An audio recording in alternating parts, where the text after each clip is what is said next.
Hey YouTube, Brian LCS. Thanks for stopping by the channel and this video, Making Collecting Great Again. Now you may have heard that slogan somewhere else again, but we're going to focus on comic book collecting. No political talk, just comic books, some good old-fashioned entertainment. So let's get into it. So I've been thinking a lot about my comic book collecting hobby and PC and the books that I have, and trying to kind of get a little bit more focused on what I'm doing with my collecting hobby. So I've come up with a little bit of a list of things that I'm going to try to work on, some immediately and some more longer term to help make my personal collection of comic books great again. I've kind of gone off the path a little bit, and we'll get into some of the reasons why. And the first one is really FOMO, right? The fear of missing out.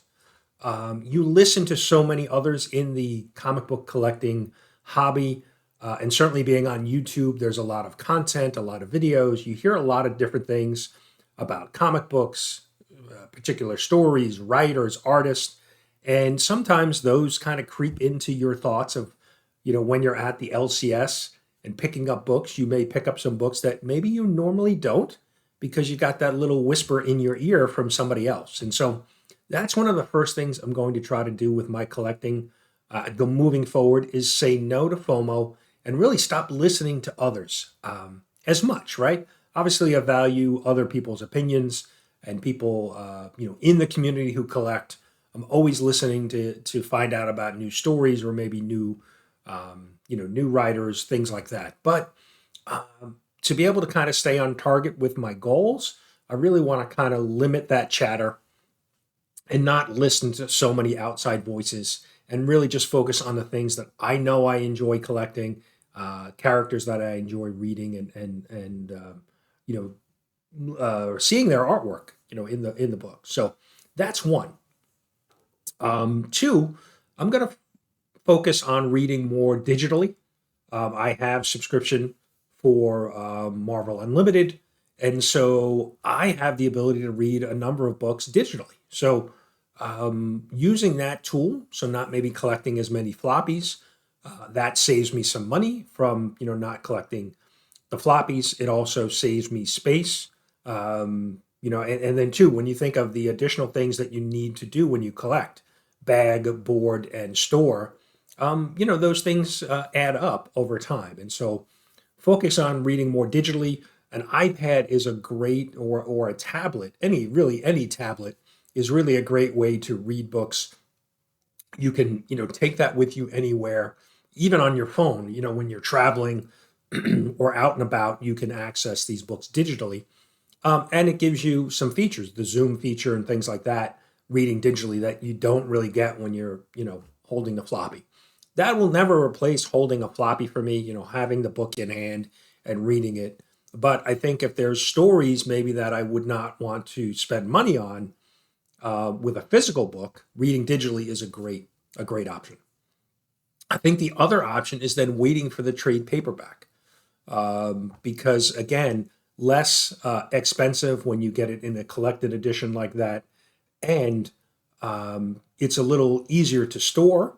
And for me personally, I don't feel as compelled to keep that trade paperback. I may read it and then I could sell it, trade it, give it to somebody else. And so, when I have the floppies in hand, for some reason I feel compelled like I need to keep them in the PC. And so I'm not so attached to the trade, the trade paperbacks, the collected edition. And so that may be a good way to go in the future. If there's a great story out there that I've heard about, but maybe missed the boat, picking up the trade would be a great way to go.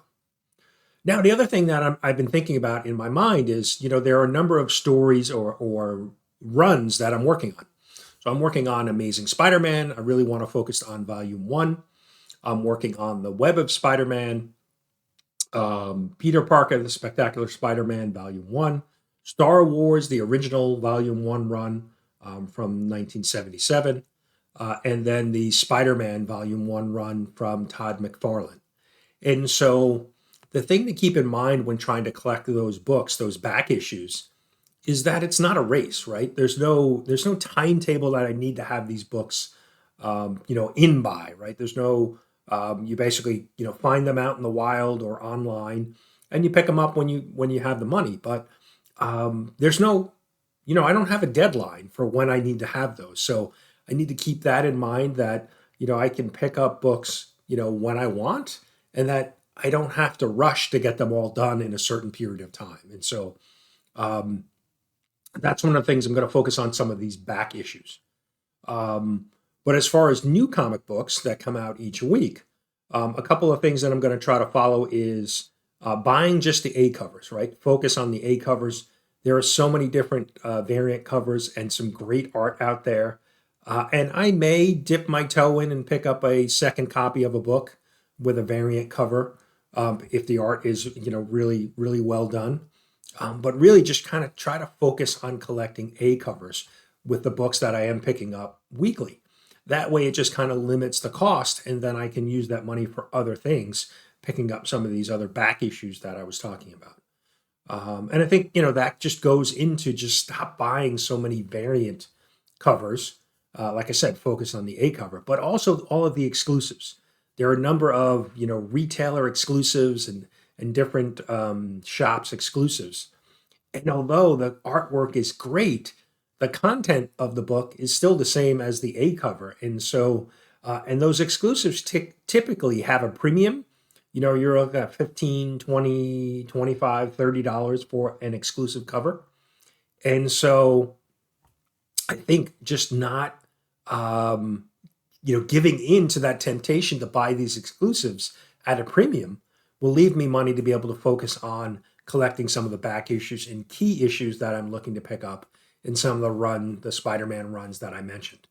Um, and then really, taking some of that money, saving, the money that I'm potentially saving every week or every month, be able to reinvest that in key comic books. And so if I collect the Spider-Man runs that I want, I'm somewhere in about 2,000 books between the Star Wars and the Spider-Man titles I mentioned. And then obviously I'm collecting Miles Morales as well. Miles Morales is ongoing. Spider-Man, Amazing Spider-Man is ongoing. And so I'll obviously pick up new books every, month, and they'll be added to the PC. But if I just focus on those series that I mentioned, like I said, I'm in the, 2,000, 2,500 book range. Modest size collection, but still it's kind of focused to what I'm most interested in. And then if I focus on keys, right? Obviously, I want to pick up any of the keys in any of those runs, the Spider-Man, Web of Spider-Man, and so on. But then focus on maybe some bigger first appearances within the, Marvel and DC universes, to kind of snag some of those keys to keep them in the PC. I think that is for me, I'd much rather have some key books, some, key first appearances in the PC than have a bunch of exclusive variant, covers of the same book that I already have. And so that's really how I'm going to focus, try to focus my attention on the things that I'm collecting and really make my collection great again. I've already gone through my PC and I pulled out probably 400 or so books that are just books that I've picked up along the way over the last few years that I'm really not interested in keeping long term. So I'm going to look to try to surplus those, and whether I sell them or trade them or give them away, and really just focus on the books. I'm a Spider-Man guy. That's no secret. Everybody who watches my channel knows I love Spider-Man and collecting Spider-Man. So we're going to focus on those books. ASM, like I said, Miles Morales. I didn't mention Marvel Team Up. Marvel Team Up was really predominantly a Spider-Man title. And what I really like about that series, Volume 1, is that you got Spider-Man and you got exposed to some other character when reading that. So that is one that I'll focus on as well. Web of Spider-Man, Peter Parker, Star Wars, the original series, right? There's so many Star Wars titles out there today, and you can kind of get carried away with all of the first appearances and things happening in the ongoing Star Wars titles out there. So those are the things that I'm going to focus on. And I think if I can stick to this plan, that will really make my collection great again. So What do you think? What are you doing to kind of hone in on your sweet spot for your personal collection? Are you, what tricks are you doing? I'm interested to hear. Love to have a discussion about this topic.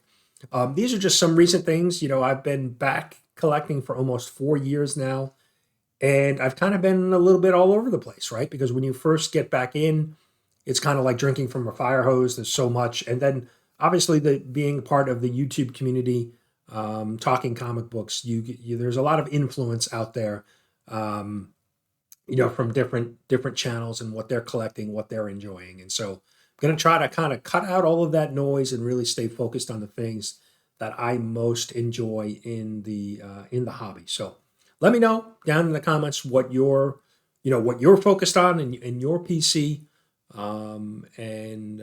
yeah, let me know. Am I way off here? Am I crazy?